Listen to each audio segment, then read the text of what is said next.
Now, the high street retailer Argos says it's found almost half of shoppers would support pedestrian fast lanes in town centres. Today, the firm has opened a temporary fast lane in Liverpool to assess the benefits. But would fast and slow lanes really speed up the shopping experience?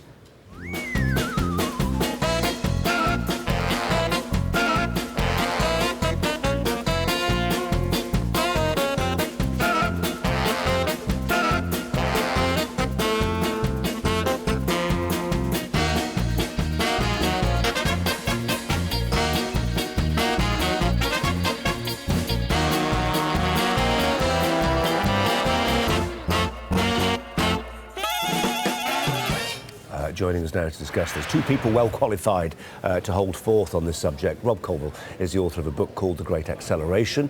It looks at how modern life is speeding up, not always to everybody's satisfaction. And Jake Wallis-Simons, who's written a column looking at the behaviour, amongst other things, of stressed commuters. Do I get that right, Jake? Is that pretty much what you've written about? More or less, yeah, you can say that. More or less. Should we take, as grown-ups, should we take as a starting point in all this that what Argos are doing on Merseyside is a bit of a gimmick, but it speaks to something that's going on in modern life? And what say you, Robert?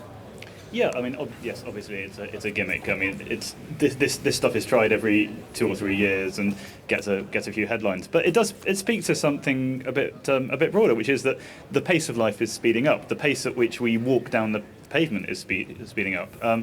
But at the same time, there are more of us than ever trying to crowd into a smaller space, and because our lives are getting a bit faster, we're getting more hectic and impatient and, more frustrated when there are idiots standing there with wheeled luggage or checking their phones or sort of double wide prams or, couples holding hands. All of these things, you just as you're trying to make your way down the street, that just make you angrier and angrier. Yeah, all these inconveniences of modern life, children, disabilities, yeah, etc., etc. Jake, what say you? Well, I mean, I think that everyone can relate to the frustrations of modern life, but the idea of legislating for it or installing fast lanes on our pavements is just silly. It's just silly. I mean, we need to think through, do we want to live in a sort of society where when you want to go shopping on a Saturday afternoon, you have to stop and think, how fast am I going to walk? Which lane am I going to walk in? And how am I going to regulate my pace to make sure that I maintain that lane? And how is it going to be enforced? I mean, would we have speed cameras? Would we have traffic cops? I mean, it's really just But Jake, it does silly. work, doesn't it? It works on the underground. It works on the tube, where, in a sense, it's self-policing. Well, I mean, the underground hasn't got... It's sort of a convention that's naturally evolved over the years, and it works okay. But actually, I think on the underground, it makes people even more cross when somebody is standing on the wrong side of the escalator. And I think that installing a new system throughout the streets of Britain is absurd. And I worry about what it says about our culture, actually. We used to be people who were tolerant, who valued politeness and modesty, and above all, pottering. I mean, what's happened to the great British art of pottering? I think people who want to advocate having a fast lane should take an enforced course in pottering to try to reawaken their love of life. The whole thing is like something out of a Mr. Man book. It's like Mr. Silly combined with Mr. Rush. Rob, one of my wives, I don't have multiple wives, so to make that clear, if she's watching, I only have the one. One of her great laments is the fact that when she goes to the supermarket, she'll often stop and pass the time of day with the person at the checkout and just chat away. And somebody very, very often behind her, it tends to be a man, is tutting and unhappy and generally wants to speed her on her way. That's symptomatic of what you're talking about here. Yeah, I think it is. But to Jake's point on pottering, the thing is, people aren't sort of strolling around admiring the fine Palladian architecture. They're not taking in their surroundings. They're not talking to people. They're sort of their head down. They're on their phones. They've got their earpieces in.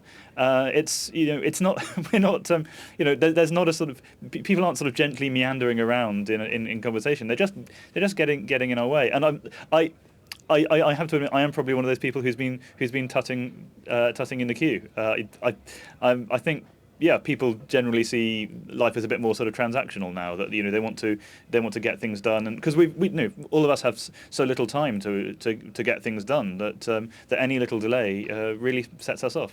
Yeah, Jake, must we all bow before the great god of mammon? Because that seems to be what's driving this to some really degree, worry. doesn't it? Whether it's the swipe of your debit card, you don't have to bother with a pin anymore, even less cash or a cheque. Sunday trading, the government's trying to liberalise the laws even further, such that we'll all have to shop more on Sundays. It all seems to be. We talk about this being for the convenience of shoppers. It's not really, is it? It's for the convenience of shareholders. Well, I think I worry about what Rob was saying about people getting in our way and about life being more transactional and condemning people who happen to be listening to music as somehow being an inferior species to be elbowed aside. I mean, what about the 90-year-old D-Day veteran who shuffles into the fast lane by mistake and gets mown down by Rob, who's on his way to an important meeting and is failing to enjoy the beautiful architecture around him in London while so doing. I do worry about this hyper commercialisation of life, where people are not living, they're just trying to get from A to B as fast as possible, and to try to suggest that we should have some sort of state or local authority legislation to put lanes in place to allow people who want to zoom along to do so and feel self-righteous about it, I think is quite sinister. I mean, never mind Mr. Silly and Mr. Rush, it's more like a cross between Monty Python and George Orwell. The thing is, Rob, I'm just looking at just a couple. We've had quite a few emails on this, unsurprisingly, and the flavour of them, you can get a sense of the flavour of them from this couple. High street fast lanes and amounts of discrimination against vulnerable people, the elderly, the disabled, children, mothers with all their pushchairs, prams, etc., etc. Sarah Timmins writes that some of those so-called dawdlers would have a disability or limited mobility. This devil take the hindmost attitude is what. Yeah, but I have to say, even as I read those emails, I'm looking at that essential piece of arithmetic, which is that 31% of those polled by Argos in this poll say they are annoyed by pavement blockers. So for all we'd like to sort of reach out to those people who aren't as mobile, our tolerance seems to be receding. Yeah, I mean, I don't think we need sort of actual lanes and government regulation and speed cameras, all the things that Jake was saying. But if there was a sort of, like on the tube, if there was just a general understanding that slower people go on the left and you can move out to the right to overtake them, some way of enforcing that with signs, I think. Because the thing is, obviously, I don't want to, I don't want to be the guy who's getting upset or sort of cursing when he runs into someone, and obviously. Obviously, some people can't move as fast as others. I mean, and it's telling in this survey that young people were very much in favour of this, and old people very much weren't. But at the same time, the situation we've got at the moment is that people are sharing the same space, the fast and the slow, and the people going fast are getting riled up by people who are going slow, often through no fault of their own. On the fault question, Jake, it's often the phone, isn't it? People are often dawdling because they're gassing or texting or generally surfing when they should be looking where they're going. Well, I think sometimes it is. I don't think it often is necessarily, or always is. I mean, what about, Rob's talking about enforcing this with signs. What about the tourists who can't read English or who are overwhelmed with signs anyway? What about the old people who are meandering? I mean, I'm much more concerned with the people who are talking about wanting to legitimise this attitude to life, which is, as you said, devil take the hindmost and elbow the less able people out of the way and the survival of the fittest. And I think I've got a far more sensible and cheap solution to this, which is a bit of patience. Just be patient. Just, take a little bit more time with your journey. Try to be tolerant and compassionate towards people who maybe aren't quite as fast as you or as able-bodied as you. And, I think everybody will be happier and the world will be a much nicer place. But actually it won't. The research shows, weirdly, that the faster people move around the city, the more happy and creative and buzzing and the larger the economy. When we move quickly, we actually get more things done.